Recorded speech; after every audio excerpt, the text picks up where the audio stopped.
Assalamualaikum warahmatullahi wabarakatuh. Alhamdulillahi rabbil alamin, wassalatu wassalamu ala asyrafil anbiya wal mursalin, nahmaduhu wa nasta'inuhu wa nastaghfiruh.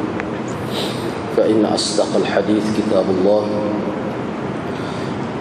wa khairal hadi hadi Muhammadin sallallahu alaihi wasallam wa syarral umuri muhdatsatuha wa kullu muhdatsatin bid'ah wa kullu bid'atin dhalalah wa kullu dhalalatin fin nar. وقال رب اشرح لي صدري ويسر لي أمري واحلل عقدة من لساني يفقه قولي.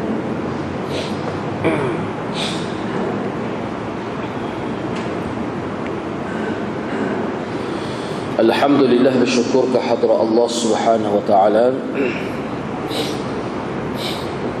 kerana dengan izin Allah dapat kita bersama pada malam ini. InsyaAllah pada malam ini kita nak sambung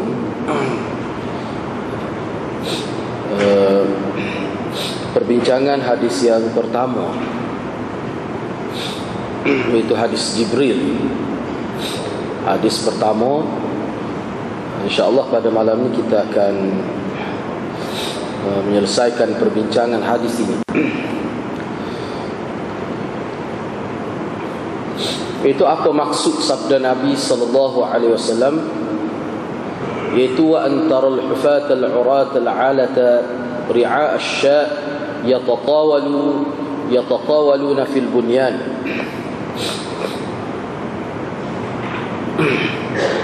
Jadi apa maksud Nabi sebut apabila engkau melihat al-hufat, itu orang yang berkaki ayam, tidak memakai selipar, kasut dan sebagainya.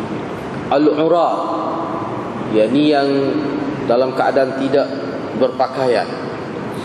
Al-alah, al-alah dengan erti yang papa kedana atau miskin. Ri'a asy-sya', iaitu pengembala kambing. Yatatawaluna fil bunyan, namun mereka berlumba-lumba fil bunyan, yakni membina bangunan-bangunan yang tinggi, besar. Maksudnya bangunan yang mewah, yang nampak gah bangunan itu. Apa maksud Nabi sallallahu alaihi wasallam dengan kata-kata Nabi ni? Apa maksudnya? Ia memberi maksud bahawa orang-orang yang tidak bernasib baik di suatu ketika kemudian menjadi orang-orang ternama dan maju dalam bidang keduniaan hatta menguasai tampuk pemerintahan.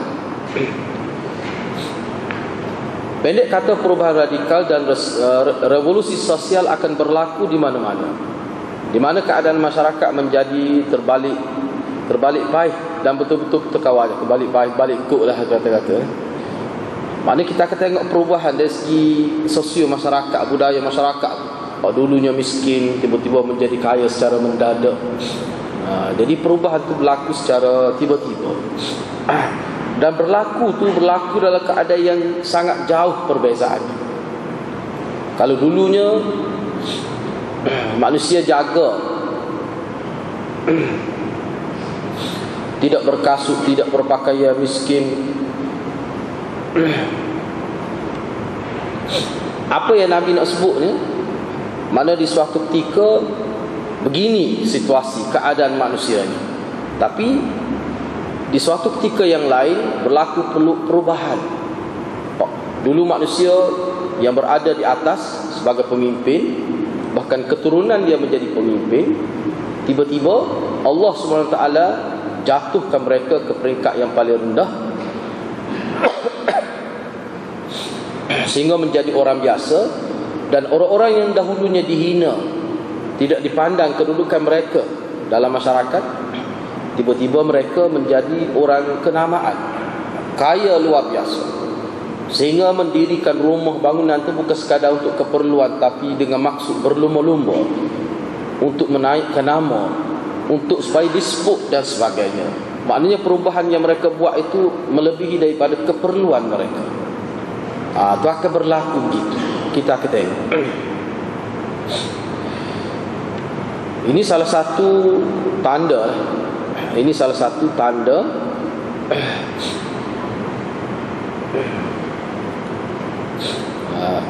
kepada akhir zaman. Antara alamat kiamat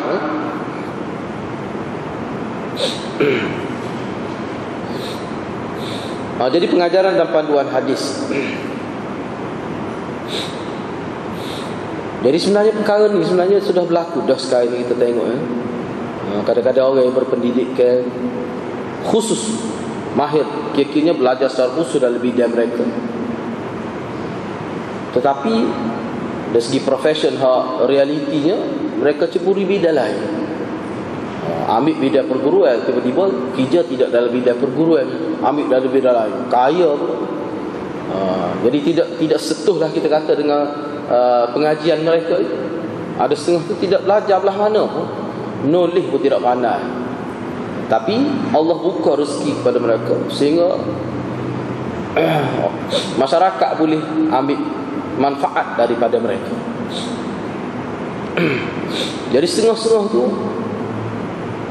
tidak menasabah lah kita tengok. Segi keturunan dia tidak ada sejarah menjadi pemimpin, tiba-tiba menjadi pemimpin. Sehingga orang terkejut lah. Orang terkejut tengok. Bukan sekadar orang melihat keturunan dia, saing-saing dia, terkejut. Wan, tiba-tiba jadi pemimpin. Jadi benda ni boleh berlaku.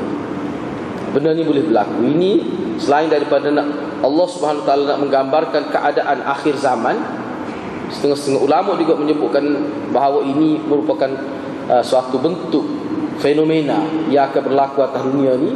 Begini keadaan dia. Banyak benda yang di luar jangka akan berlaku atas dunia ni. Jadi kita kena bersedialah, kita kena faham hidup atas dunia ni begitu keadaan ni. Tujuan apa ni? Supaya manusia sentiasa beringat, sentiasa berwaspada. Kita pernah tengok ada keluarga berbangga dengan anak dia pandai ngaji, cerdik ngaji. Cerdik ngaji. Ni pengalaman saya tengok lah. Benda ni berlaku di hadapan mata kita. Anak dia lain tu biasa ya, tapi anak seorang tu memang luar biasa lah, pandai semua. Jadi ibu bapa dia bangga. Siapa mereka menunjuk-nunjuk ni anak lelaki dia. Biasa dia best student, pelajar terbaik. Memang dia bangga lah. Titik nampak tu bangga tu tau.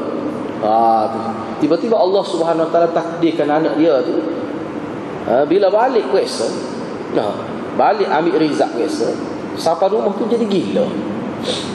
Hidup lagi sekarang, tapi kukus panjang ni, bawa rambut, letak dalam bilik macam penjara, tak boleh tengok orang. Pelik. Padahal tak ada penyakit. Sampai ke hari ni, kali umur 40 tahun, dekat 50 tahun. Jadi benda tu tak, kita di luar jangka.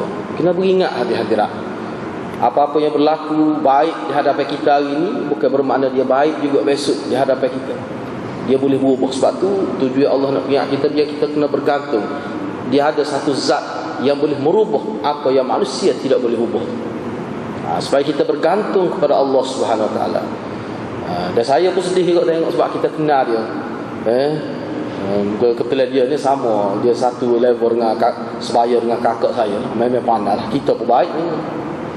Dia tak ada apa-apa, cuma ada lah keluarga dia tu ni ada tak ada masalah juga. Cuma apa yang saya nak sebutnya, dia bangga, dia sampai nampak nah dia tu nak nunjuk-nunjuk anak dia pandai itu bab lain lah. Itu bab lain, itu hadiah lah, kelemahan manusia ni. Tapi apa yang saya nak sebutnya tak tahu sebab apa. Doktor pun tak boleh nak sebut sebab nak pergi jumpa untuk bawa habis lah kira ni. Tak ada perubahan. Sehingga saya baik-baik dengan dia, kita pergi pun dia hambak lagi. Kita budak-budak nak sedih pada dia pandai. Kenal. Kalau dia kata aku berkira tak ada lah pandai ni. Ni maknanya benda tu boleh berubah. Tak tahu sebab. Macam-macam lah kalau untuk umur-umur macam-macam. Pihak orang nak wakil macam-macam lah tu. Tapi kok mana benda tu berlaku dia. Itu dari sudut maknanya kita kata perubahan dari segi kita kata kebijaksanaan, kecerdikan seorang tu Allah boleh ubah sekelip mata. Bukan jadi sekadar bodoh, jadi hilang akal tu. Ada pernah satu kisah saya pergi, ni juga orang yang pensyarah universiti. Saya pergi ziarah dia kerana kita kenal juga, dah dapat tahu dia sakit. Dia sihat, memang tak pernah ada penyakit. Tapi kena ketika sudah main badminton lah, main badminton, kena dalam kok tu, dalam gelanggang tu, sampai ke hari ni jadi penyakit tu pelik. Duduk jadi tak boleh orang sentuh, kan pelik. Di hospital kata, akhir sekali pihak hospital kata penyakit saraf. Kita sentuh ni jadi terbuka mulut, jadi sakit. Tak susah nak urus. Isteri dia nak urus sangat susah. Nak mandi dia. Saya pergi sentuh. Padahal dia tu segar, sehat, pensyarah mesti. Jadi benda-benda gitu Allah SWT nak ayatnya benda tu boleh berlaku. Jadi perubahan tu dalam banyak aspek lah. Banyak benda, banyak bentuk keadaan boleh berubah. Boleh berubah. Setengah tu perubahan tu sebentar, setengah tu perubahan tu lama. Macam-macam lah bentuk perubahan. Walau bagaimanapun hal ni secara khusus di akhir zaman akan berlaku lagu tu. Jadi pengajaran daripada hadis pertama ni, yang pertama sekali, hadis ini sangat penting dan besar artinya. Kerana terkumpul di dalam hadis ini rukun Islam, rukun iman, pengertian, ihsan dan beberapa alamat kiamat.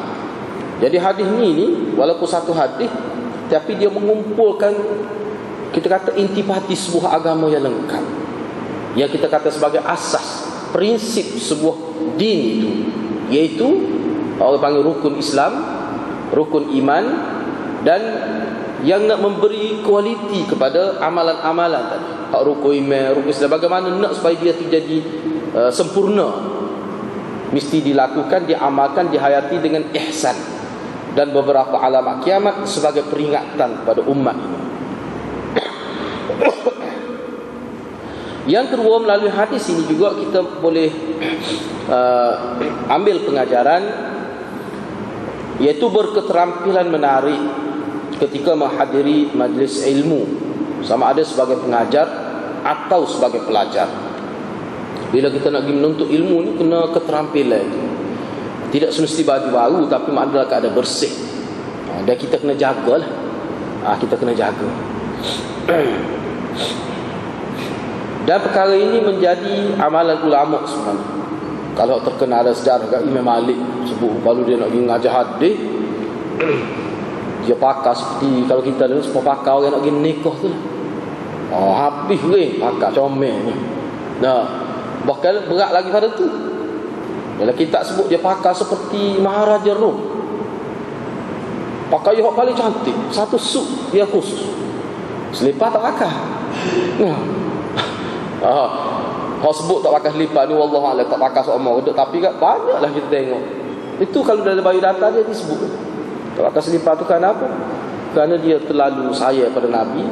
Malah jadi ada perantara antara kulit kaki dia, tapak kaki itu dengan tanah yang pernah dipijak oleh Nabi SAW.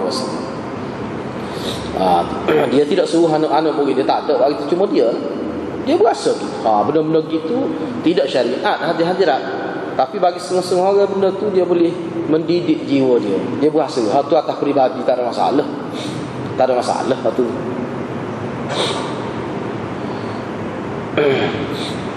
Setengah-setengah kitab juga, misalnya kitab apa ni, Al-Adabul Mufrad, disebut ialah hak ni mana dari sudut pengajar dan pelajar. Selagi kena jaga lagi. Supaya Imam Bukhari sebut dalam kitab dia, tempat kena bersih, lepas tu teks buku tu. Pernah satu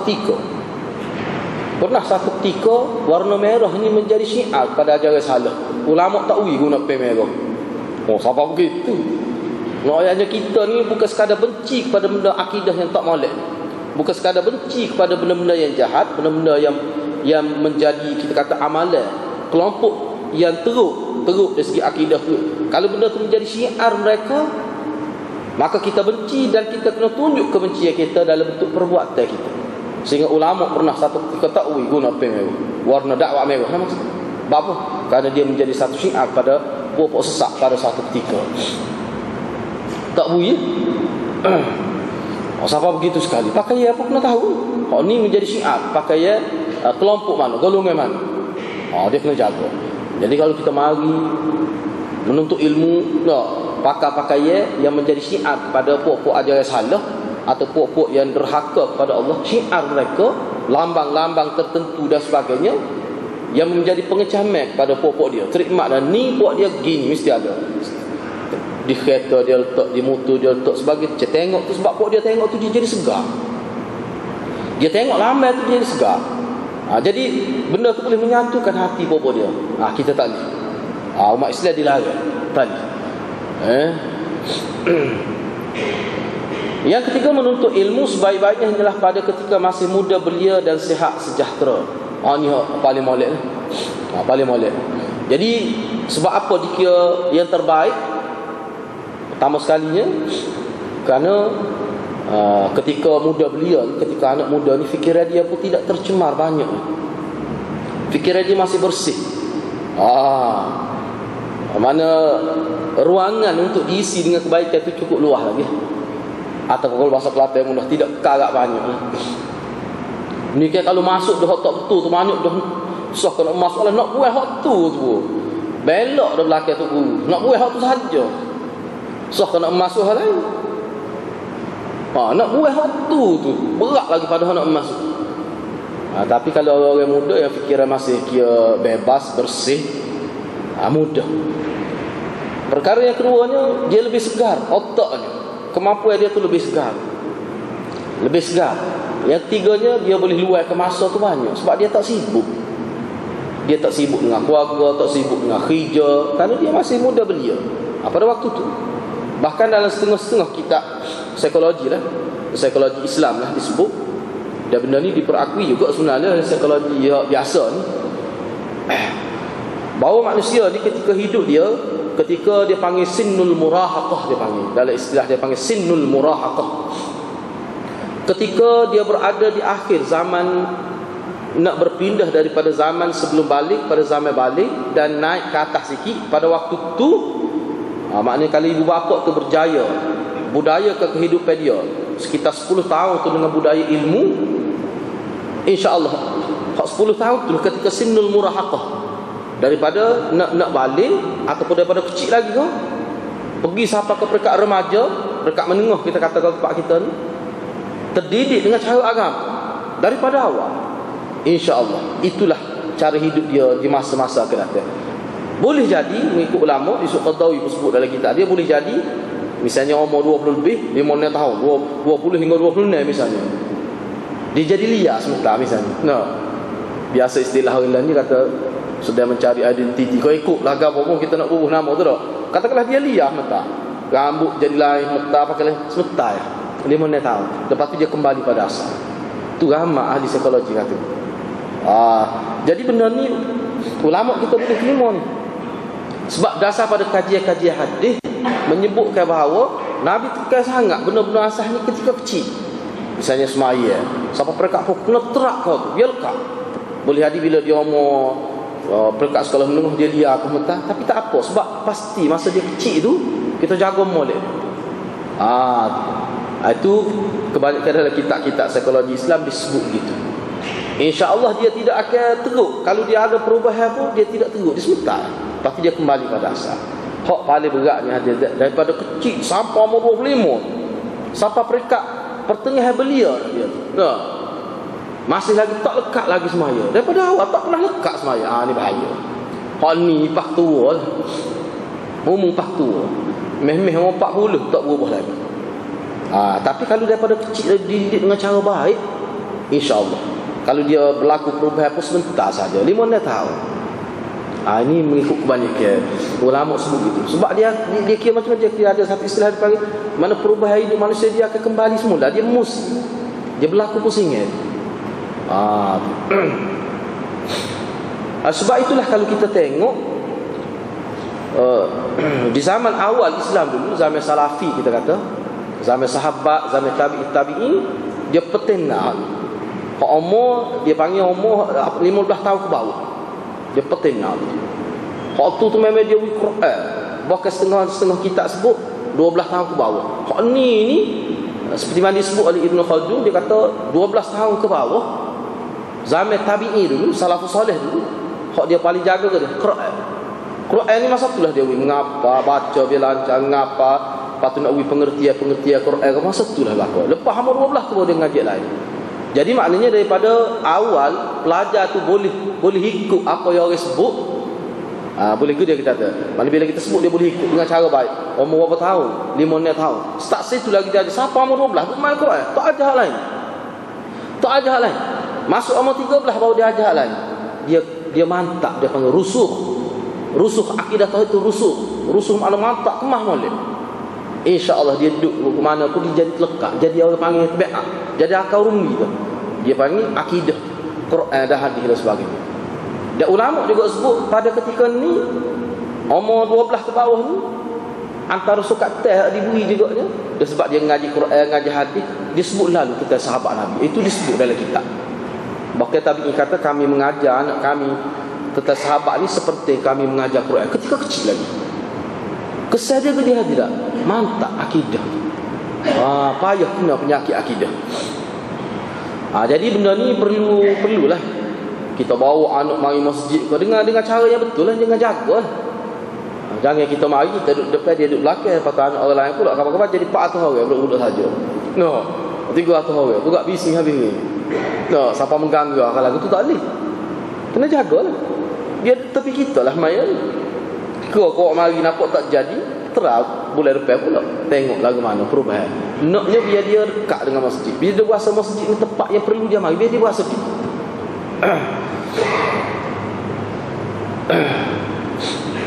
Yang keempat, beradab dan bersopan santun serta menampakkan minat yang luar biasa ketika belajar adalah antara disiplin yang harus ada pada setiap orang pelajar. Itu semua seharusnya dijaga dengan maksud memperoleh perkenan hati guru dan keberkatan ilmunya. Jadi berdisiplin, keterampilan baik, disiplin, dan dia kena tahu. Dia kena tahu gapo dia hak guru dia tak kenal, dia kena tahu. Bila kita ngaji ni biar kita jadi rendah pada guru. Jangan kita rasa besar diri lebih pada guru. Tak boleh kita, tak berkat lagi. Tak berkat. Sepuluh hari dulu kan biasa orang tua kita buat ni. Budak-budak dulu ngaji je satu je dua biasa kata Quran. Tak ada kaedah pelik-pelik Duk pakai hot tu. Kaedah Baghdadiyah tu. Keluarga saya semua je dua tu habis dah Quran. Je satu habis dah Quran. Gak dulu tak boleh dia tak. Bukan keluarga kita sahaja. Orang lain pun gitu je dulu. Mana ada orang nikah tak ambil Quran dulu. Tak boleh nak nikah. Nak nikah tak habis Quran kan. Masyarakat kata tak lain je. Nak nikah Quran tak habis lagi. Waktu dulu. Lah ni kerja tak kerja. Nikah wan. Sebab lah ni kita tak apa ngaji lepas nikah boleh. Dia duduk situ. Sebab tu jahit tu okey. Tak kerti apa satu. Itu perubahan yang berlaku. Tapi walau bagaimanapun perkara itu dia bergantung juga kepada keprihatinan ibu bapa belah tu waktu besar Tapi benda dalam kitab-kitab pendidikan memang disebut Al-Adabul Mufrad misalnya disebut dengan jelas bahawa pelajar ni dia kena tahu guru dia ni apa. Hak guru dia tak suka dia kena tahu. Gapo dia. Misalnya guru dia tak letak misalnya buku dia tinggi rendah daripada kaki misalnya. Dia nasihat awal atas misalnya. Walaupun buku tu hadir kan. Tak suruh guru tak boleh dia suruh pakai pi. Pakai lah. Masa saya sekolah kita ada lah guru saya presiden kita tengok. Dia masuk lah kita tengok waktu pakai pi dia suruh pakai pi. Kau ada kepik 3 yang bersikal kan pi dah. Lepas tu dia mulut pun boleh kira kan lah. Tu baik waktu tak kerti kan. Dia kata kita jaga dia tu. Lah kata atas mana. Pakai. Dia kena gitu hati lah. Jangan kita dibuasa itu pada guru. Sebab pengalaman saya sendiri pun tengok orang yang jenis buasa lebih pada guru ni tak jadi. Pengalaman kita ngaji sendiri. Kadang-kadang guru kata sikit pun nyetok lalu. Boleh terjajak sekolah. Boleh terjajak sekolah. Orang lain nak habis dah mengaji setepat tu. Dia 5 tahun putih sekolah tak habis lagi jajak. Lugis itu tak kena guru pindah sekolah lain pun akhir sekali habis ngomong lagi. Tu habis agak. Ini pengalaman saya, contoh ngaji Quran misalnya. Ada seorang tubuh tu bekeh semua. Bekeh, boleh waktu dia kata. Dia tak kecil, dia tak kata reka-reka. Kalau reka dia pun mana kena sebut dia cepat hari tak hilang. Berat dia kata. Tapi kita kena sabar, kena lah. Sebab tu Maulana masa ngaji kata kena ingat gini dia tengah guru. Bila guru kata walaupun dia kata babi tu dia tidak maksud ke babi tu, dia kena maksud lain. Katakanlah dia kata bahasa benar. Kita kena faham dia bukan maksud tu. Dia ada kata waktu nak marah. Sebab tu kalau dalam keadaan sebenar, lepas tu dia menyesal, maknanya dia bukan maksud sebenarnya. Kena lah biar lingkau tu nipi. Lingkau tu bukan lingkau nipi, biar lingkau tu ni kalau lingkau nipi nak polisi nak marah tu tak jadi apa. Tak jadi apa. Dia ada guru siapa dia kata, dia kata mari ajar dah hari ni tak erti pula, mari tak erti dah. Tak erti pula. Kalau akan ajar kau erti lama. Tak kau desing tengok kita tu dah. Kenapa nak ngaji? Sebab guru tu ada kelebihan dia. Suruh tu dia kata tahu. Berat-berat kita dengar pun bahasa nak sokor pada nak, tapi kena aja.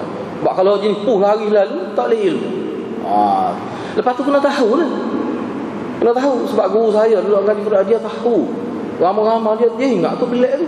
Dia ingat ni muka surat ni baca Quran ngaji. Ada sekali berlaku saya ada. Saya ni ting lain. Ni ting lain. Bila kawan tu baca dia ingat dia kata aku rasa mari bukan muka surat ni mu baca. Sehingga aku mari aku tak boleh alih lagi. Mu alih dengan siapa? Jadi tepi dia ngaji. Dia kata malah baca dengan mok kata lancar dah boleh alih. Pergi klik ngaji dengan mokmu. Dia hambak turun kan. Pergi ngaji dengan mokmu. Tak usah ngaji dengan. Dia ingat muka surat hari tak boleh hidup lemuk gitu. Tapi ingat dia. Rajin gula tu kena ingat lah. Jangan kita duk kata, tak usah kata gapo. Kalau nak berkat lagu tu dia ada guru biasa kena buat mana. Dalam kitab pada sebut ada je guru lagu tu. Dia kata parok, bahasa otak bolak dia kata. Tak marah kita. Biasa dia kata bahasa otak bolak. Pokok ni bahasa otak uti otak. Kalau lutut ni kata tu. Macam-macam ada dalam kitab ada tu. Kasar. Tapi jangan main orang sebut nama dia dalam kitab. Nak ayat bisa dia. Jadi kalau kita tengok tu tak nampak kelebihan dia, rugilah kita. Kadang-kadang Allah SWT ni kadang-kadang nak uji kita. Supaya Imam Syafi'i kata Allah nak uji kita ni kadang-kadang dia uji guru tu bekeh luar biasa. Allah nak uji kita. Sebab Imam Syafi'i dia ada pengalaman belakang. Kadang-kadang Allah nak uji anak dia uji guru ni jenis pongo bekeh. Kalau selisih saya ngaji Maulana dia kata di sana dia kata tak ada bawa kata-kata begini. Kalau di India Pakistan biasa dia kata tapal. Tu dia benar dia kata kalau kita kata enggak tahu hubung kepek sokok piye masuk betul mula lah gitu biasa tempat kita lah masuk mahkamah buat lagu tu kan terbaik buat lagu tu nak tahu. Tapi berkat dia sebab orang kita ni ialah benda-benda gitu. Kita pun tidak suruh buat gitu, tapi kadang-kadang ada kita akan jumpa. Kalau kita mengaji dengan guru ramai dia akan jumpa. Seperti Imam Syafi'i. Lepas tu Imam Syafi'i kata bila kadang-kadang Allah nak uji guru, dia uji anak murid tak pandang. Hati Imam Syafi'i tu dia uji anak murid tak pandang, tak cakap ajar. Guru naik angin, naik meta guru. Tama-tama ngaji Quran. Aku ingat 10 kali dah ayat ni. Tu tegak siap masuk kali sebelah tegak. Bunyi lain macam bahasa.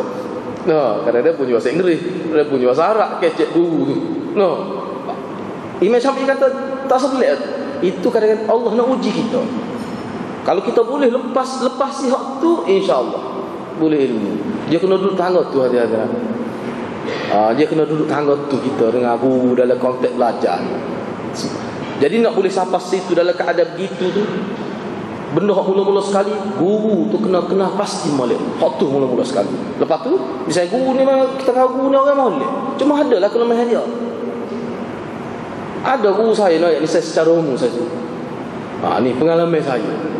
Tapi hak ni hak disyurkan ngaji dengan dia. Disyur ngaji dengan dia. Masa saya ngaji dengan Maulana dia kata molek lagi ngaji dengan dia molek. Kita ingat aku molek lagi mana? Rupanya molek sebab dia tu ada ilmu. Dia lekat ilmu dia tu ilmu yang sahih betul.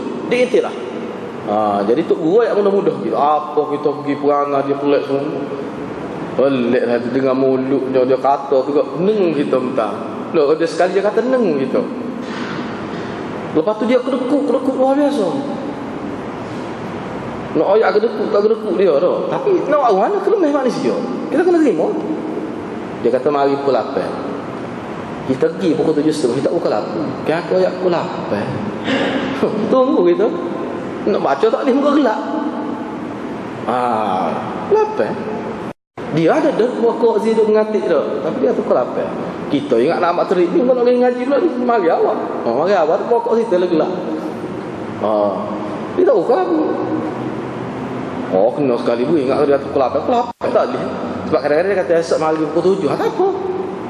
Pergi pukul 7 pukul 8. Kalau dia kata pukul 9, kita pergi awal, tak pukul 8. Tengok jari gelejar. Tu pelik ada je lagu tu ada. Jadi saya royak ke tubuh saya. Dia kata biar nak mana dia begitu. Kita nak ambil yang baik, yang molek dia. Dia ngaji jak muda lagi. Benda-benda. Benda kita tidak. Jadi dia kena tahu. Nak boleh ilmu ni dia ada cara dia. Kita bimbang takut ilmu boleh tapi tak berkah tu bahaya.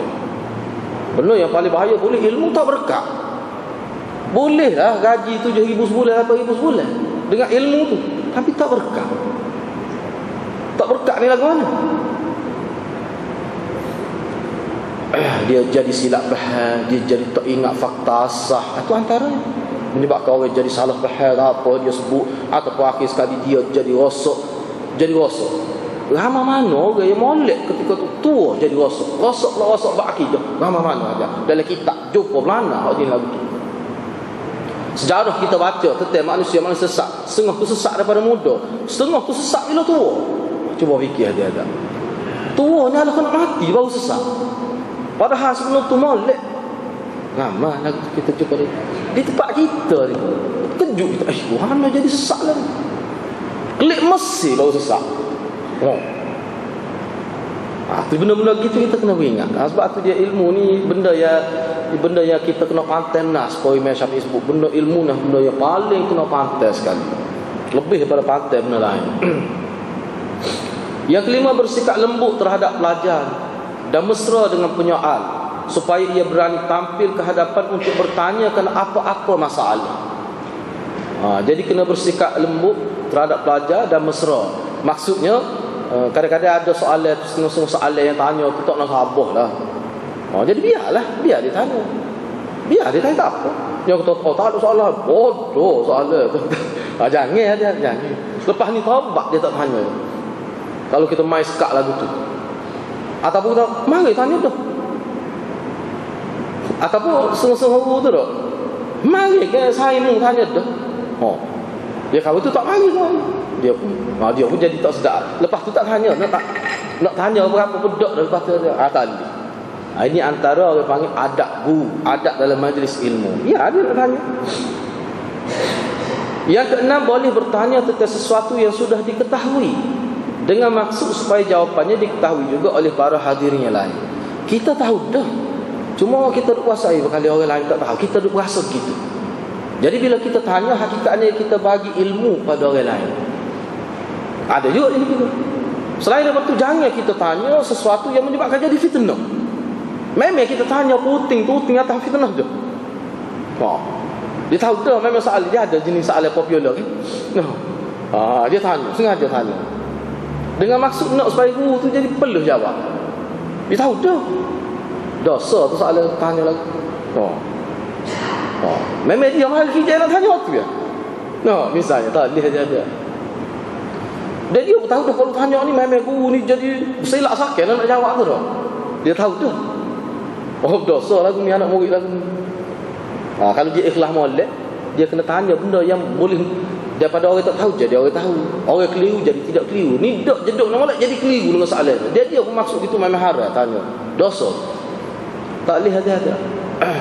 Ataupun dia tanya dengan maksud nak mengena ke rakan-rakan dia orang lain yang ada di masjid, ataupun yang ada dalam majlis ilmu, ataupun dia tanya tu dengan maksud nak sindir kepada mana-mana orang sama ada guru dan semua tu adalah perbuatan-perbuatan yang kira sebagai maksiat lah tu. Tak boleh hati-hati. Yang ketujuh,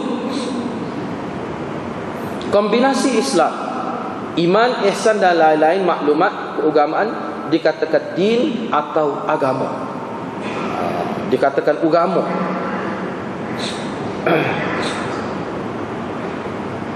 Asalkan benda tu berkait dengan agama, semua tahu panggil agama. Din lah, boleh pahala lah, tak kira lah apa saja. Begitu juga dalam setengah-setengah kitab disebut terai lah. Kalau kita panggil fardu kifayah, belajar contoh kita kata sains, matematik, ilmu-ilmu yang bersifat kita kata bahagian tamadun manusia, teknologi misalnya kita kata. Dia tanya kita, boleh pahala tu. Tamu-tamu bila orang dapat guna kemahiran dia. Cuma kena ingat hati-hati. Untuk kita ambil fardu kifayah, memang ulama kata fardu kifayah lebih besar daripada fardu ain. Tapi fardu ain dulu. Dia kena fardu ain dulu. Ni fardu ain kita tinggal. Dia ambil fardu kifayah lalu. Itu masalah. Ini boleh jadi menyebabkan kita jadi jauh daripada agama. Akhir sekali dia tidak sedar dia ambil itu sebenarnya. Boleh jadi dia kata aku nak ambil fardu kifayah demo ni, duk mengaji Quran, duk mengaji gini tu. Aku nak ambil fardu kifayah. Ya dia hak tu tak erti wa buta kita kata. Tak ni. Dia kena lepas dulu fardu ain tu. Tak lepas fardu ain sekadar kalau baca Quran, kalau untuk fardu ain lah kita kata. Misalnya kalau sekadar fardu ain. Baca dengan betul. Baca dengan betul. Kata-kata tak erti tajwid, tak boleh nak sebut. Apa betul tak boleh nak sebut, tapi baca tu betul. Mana orang dengar tu tak salah. Boleh buat semaya, boleh buat timeh. Tu lepas fardu ain sekadar tu lah. Ni kalau waktu tak lepas kita nak ambil fardu kifayah lalu, tu saya rasa itu bermasalah. Maknanya kita tinggal benda yang boleh menyelamatkan kita sebagai individu, kalau nak pergi menyelamatkan orang lain. Tak logik nanti. Tak logik ada. Tu dia kena jelas tu. Yang ke-8, Islam dan iman digambarkan di dalam hadis ini sebagai yang ke-7 tadi dikatakan din atau agama. Din atau agama ni terjemah dia sebenarnya seperti yang kita maklumlah. Ni biasa kita pun dah benda gini ni. Din ini nak terjemuh dalam bahasa Melayu ni sebenarnya agak tidak berapa cukup kalimah agama tu. Sebab din ni maksudnya cara hidup. Cara hidup. Maksudnya Islam ni Inna dina indallahi Islam, sesungguhnya cara hidup ataupun agak din. Sebab tu setengah-setengah terjemah itu dia tak terjemah sesungguhnya din di sisi Allah. Dia tak berani nak terjemah agama. Bapa kerana din sebenarnya maknanya besar lagi. Din makna dia lebih besar lagi sebenarnya. Kerana din maknanya cara hidup. Sebab tu bila orang pergi udkhulu fis silmi kafah, masuk Islam dia kena komplit, lengkap. Baru nampak Islam itu comel. Kalau tidak tak nampak Islam itu comel. Misalnya kita boleh jadi setengah orang itu dia tengok Islam, dia jaga nak buat semaya tu jaga nak daripada pakai selipah dia jaga semua. Tapi hubungan dengan jiran dia tak jaga. Situ akan nampak kecacatan agama dia. Akan nampak kecacatan agama dia. Ataupun dia pergi tempat kerja dia tak jaga etika kerja, itu nampak kecacatan agama dia. Semaya baliknya. Jadi hak ni pun ulama kata belum tentu lagi boleh masuk syurga. Belum tentu lagi. Sebab Allah kira tu. Hak tu mana dia select situ. Boleh jadi pahala semaya ni ada, tapi hak tu dosa tu parah pula. Banyak pula benda lain. Jadi agama ni gitu. Sebab tu agama ni dia sebenarnya dia sebagai satu kehidupan manusia tu sendiri. Jadi Islam dan iman digambarkan dalam hadis ini sebagai dua konsep yang berbeza. Kerana Islam lebih menjurus pada amalan-amalan atau perbuatan-perbuatan hak zahir. Manakala iman pula lebih menjurus pada amalan-amalan atau perbuatan-perbuatan batin yang bersifat rohani, berupa kepercayaan dan i'tiqad. Itu dari segi hak umumnya. Tapi kalau kita tengok dalam nas agama, kalau innad dina indallahil Islam, Islam itu termasuk dengan iman. Sebab dalam satu teks kalau sebut Islam saja, makna dia termasuk iman. Kalau dalam satu teks kalau dia sebut iman saja, dia termasuk Islam. Tapi kalau dalam teks itu disebut dua-dua Islam dengan iman, seperti dalam hadis ni, iman suku, Islam suku, itu makna berbeza. Makna berbeza. Sebab kalau walaupun hakikat dia sebenarnya sama, hakikat dia tu sama, bila kata Islam, nak Islam mana kata iman. Hak tu lah sebenarnya. Tetapi dari satu aspek bila sebut iman dan Islam, tu dia boleh diterjemahkan. Islam tu hak orang panggil fiqh, hak zahir. Hak kita boleh hukum orang, tak sah awak maya gini. Tu dari segi Islam. Misalnya kata dia ni, tengok ni Islam dia molek dah apa tu. Cuma masalah email dia kita tak tahulah setahu mana. Tu maknanya kita ukur dia segi zahir. Dan memang kita diperintah oleh Allah menilai manusia pada zahir saja. Kita tidak ada hak nak nilai rohani manusia. Hak orang panggil keikhlasan dia, hak batin kita tak ada hak tu. Kita nak nilai email dia. Tapi kok mana pun email manusia ni, dia terpancar pada perbuatan zahir dia. Kita kena tahu. Selepas ni kita akan tengok dalam hadis selepas ni kita akan tengok dia ada beberapa istilah yang sangat baik untuk kita faham. Dia panggil iman manusia ni, setiap benda ni dia ada dua. Dia panggil juz'un muqawwimun dengan juz'un mukammilun. Dia panggil juz' ya, benda tu bila ada maka ada benda tu walaupun tak sempurna. Selagi panggil juz'un mukammil, ada tetapi dia perlu benda lain nak supaya jadi sempurna dia tu. Tu dia panggil juz'un mukammil. Separuh rumah, siaplah rumah ni. Lepas tu lasir tak ada, pokok bunga tak ada, rumah semua, separuh rumah mula-mula kita nak beli, rumah dah panggil tu. Bubuh lasir, tak comel lagi. Setengah orang tu aksesori saja tu, kadang-kadang pasu bunga tu kau 500 duduk depan rumah. Tu gak habis dia tengok macam takut curi demo. Bapa tu sebab dia kira tu mukammil, tengok tu jadi segar. Jadi benda-benda gitu tu dari Islam pun ambil kira. Istilah Hafiz Ibn Hajar panggil mubihat, benda-benda aksesori. Tu pun dia ambil kira dia. Yang kesembilannya persoalan takdir. Persoalan takdir seringkali membuatkan manusia tergelincir daripada landasan sunnah. Maka Nabi SAW menyebut semula perkataan tu'min, engkau percaya, yang tidak disebutkan sebelum perkara-perkara lain yang juga wajib diimani. Ini bertujuan menarik perhatian semua pihak kepada akidah yang sangat penting ini. Sebab dalam sejarah tamadun manusia, dalam sejarah Islam, lama orang sesak ni kerana masalah takdir. Sesak ke takdir. Ni hak sesak ni buat cerdik ni, bukan wadah. Apa-apa orang kapun ni biasa ni, dah. Dia tak kena, dia kena penyakit lain. Hak penyakit ni penyakit apa-apa filsuf, apa ahli falsafah, hak pemikiran tinggi. Pijak dia mikir. Seposa kereta. Dia lengok langit mikir sekali. Dari kitab tu. Dia tengok ke bumi neng tu sekali. Ni bobok ni mikir lagu tu. Ni bobok ni dia boleh jadi sesak dalam bab takdir ni kalau tidak dibimbing dengan cara yang baik. Yang 10 pengetahuan tentang bila akan berlaku kiamat termasuk dalam salah satu ilmu yang khusus pada Allah Subhanahu Wa Taala. Hak ni kita tidak tahu. Bahawa kita kena ingatlah bab kiamat ni sebenarnya kiamat ni kita dituntut ingat saja. Kita tidak dituntut tahu tarikh dia. Tak perlu tu. Tak perlu duk ramal bila berlaku kiamat 2018. 2012, 2010 dak lagi. Tu rasa tak ada rasa gegar. Ramal pula 2018 tak perlu tu. Bahkan kalau dalam kita kata orang jenis suka meramal ni sebenarnya orang yang bermasalah semua. Kalau seperti kita tengok ulama-ulama kita, dia tak ada ramal-ramal. Hak dia ramal dia ada masalah. Kena ingat itu tu. Suka meramal. Hak Nabi sebut tu tidak ramal lah, itu wahyu. Jadi kadang-kadang puak-puak sesak ni dah. Dia nak juga benda-benda gitu. Dia ramal tu berdasar kepada apa dia? Nabi sebut ni bukan ramal.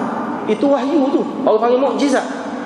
Jadi bobok sesak ni sebenarnya dia nak biar ada nampak serupa tu. Sebab tu tadi kena ingat. Sebab tu kalau bunyi suka ramai-ramai ni nak gini-gini kena ingat. Kena ingat ada. Mengaku tidak tahu tidaklah menjejaskan kedudukan seseorang. Malah ianya tanda amanah dalam penyampaian ilmu dan seharusnya dianggap sebagai kelebihan dan sifat rendah diri yang terpuji. Jadi bila kita tidak tahu, kita kata tak tahulah. InsyaAllah saya akan jawab semula. Jangan terbaik jawab kalau kita tak tahu. Takut salah. Salah tu boleh menyakit lah kita. Lama orang duk amal tu. Lepas tu dia tak jumpa dengan kita lepas hari tu. Kita kayak gitu tu nak baca dan nak klik tengok rumah kita tak ada. Dia lepas tu pergi rata-rata dah. Kita tak mari pula.